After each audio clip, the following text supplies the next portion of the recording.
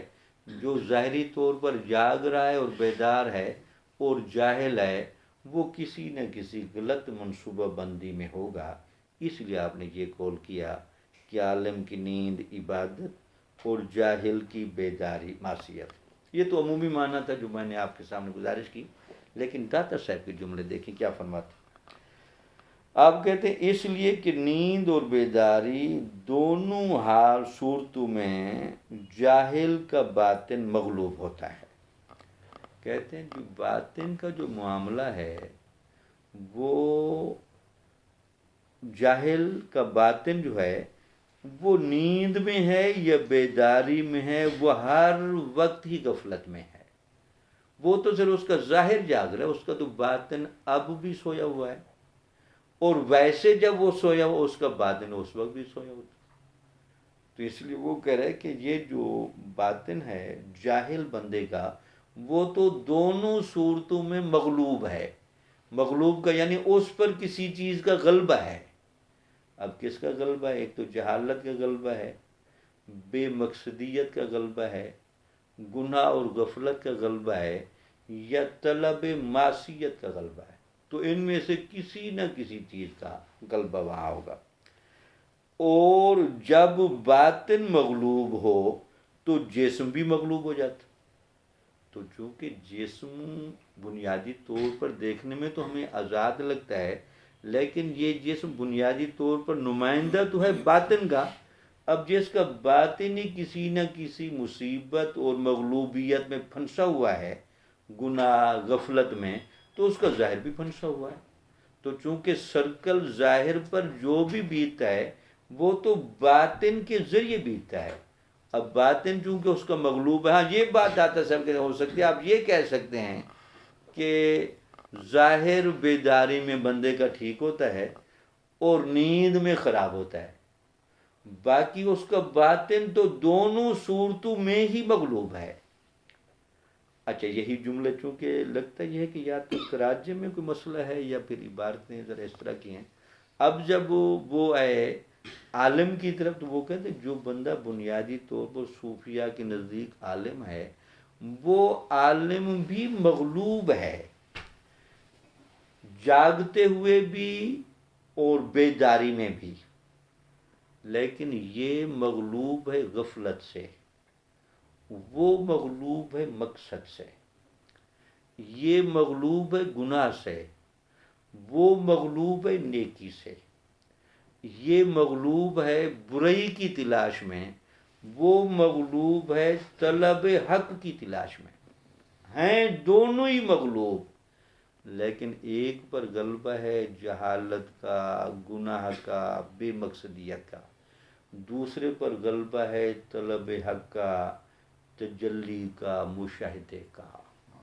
تو لہٰذا یہ اب باطن گویا کہ اس کو دوسرے جملے میں کہیں، داتا صاحب کہتے ہیں کہ آپ یہ سمجھ لیں کہ یار جاہل کا باطن اور عالم کا باطن، تو وہ کہتے ہیں کہ عالم کا باطن جاہل کے باطن سے زیادہ فضیلت والا ہے، ہیں تو دونوں کے باطن مغلوب، لیکن جاہل پر غلبہ ہے گناہ کا، عالم پر غلبہ ہے نیکی کا، جاہل پر غلبہ ہے بے مقصدیت کا، عالم پر غلبہ ہے با مقصدیت کا، جاہل متلاشی ہے گناہ کا، عالم متلاشی ہے حق کا۔ تو لہٰذا مغلوب دونوں ہیں۔ تو یہ جو عالم کا باطن ہے یہ جاہل کی باطن سے کتنا فضیلت والا ہے، لگتا یہ ہے کہ داتا صاحب نے جس گہرائی میں جا کر تشریح کی ہے، تو کتابیں میں نے بھی کافی دیکھی ہیں، پڑھی ہیں، اتنی باریکی میں جا کر اس طرح تشریح کرنا اور بات کو نتارنا، یہ داتا صاحب کا ہی کمال ہے کہ آپ چند لفظوں میں باتیں اس گہرائی میں جا کے بیان کرتے ہیں کہ بندہ حیران ہوتا ہے کہ داتا صاحب کو اللہ نے کیا فراست دی تھی اور آپ نے کیا موتی پروئے ہیں۔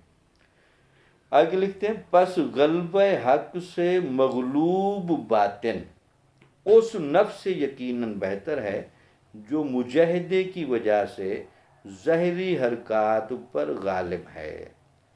اب یہاں ذرا صوفیانہ معنی بھی کر دیا، چونکہ آپ کے علم میں ہے کہ تصوف میں ایک بڑی بحث چلتی ہے، ایک ہوتا ہے صاحب مجاہدہ، ایک ہوتا ہے صاحب مشاہدہ۔ تو وہ کہتے ہیں جو صاحب مشاہدہ ہے وہ تو ہے مغلوب باطن، اور ایک ہوتا ہے جو صاحب مجاہدہ ہے وہ تو بیچارہ اپنی خواہشوں کو، اپنے جسم کو، اپنے تقاضوں کو، مادیات کو، دنیا کی محبت کو، خواہشات کو کنٹرول کرنے میں چل رہا ہے، اور یہ چیزیں اس سے سنبھالی نہیں جا رہی۔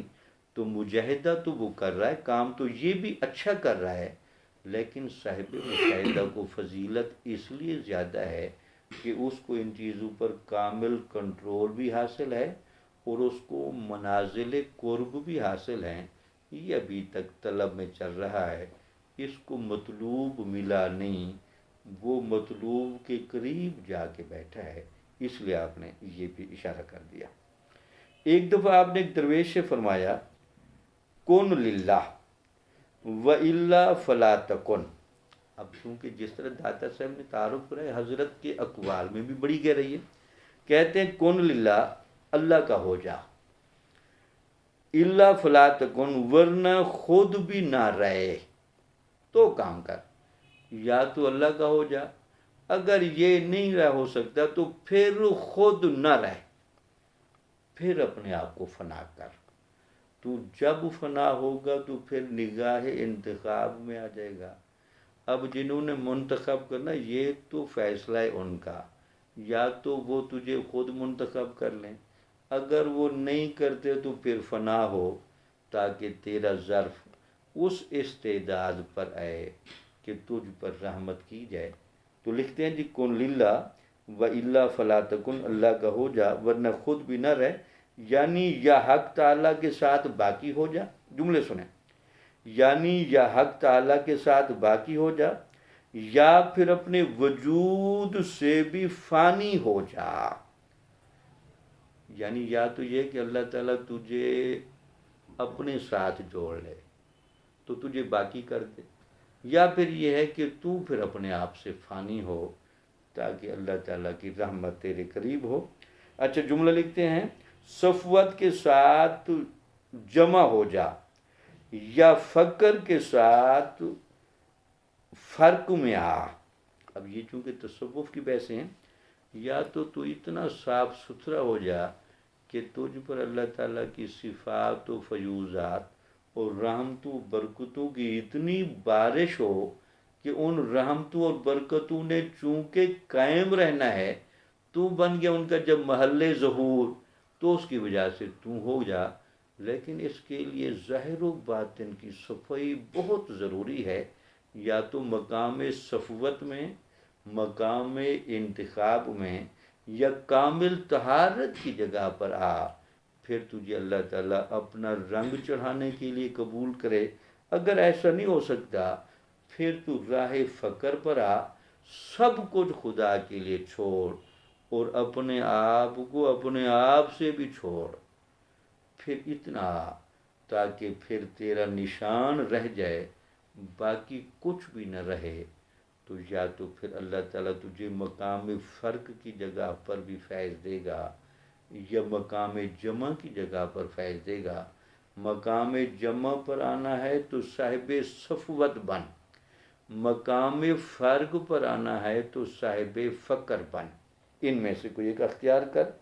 پھر لکھتے ہیں یا اس صفت کا اہل بن جا جس کے بارے میں اللہ تعالیٰ نے فرمایا ہے اسجدوا لآدم، آدم کو سجدہ کرو۔ اب یہ دیکھیں داتا صاحب کا عقیدہ اور نظریہ دیکھیں کہ یا تو اس مقام پر آ۔ اب آدم علیہ السلام کو صوفیاء کے نزدیک جو سجدہ کرایا گیا وہ جسم آدم کو نہیں تھا، وہ جسم آدم کے اندر موجود، روح آدم کے اندر موجود تجلی الہی کو تھا۔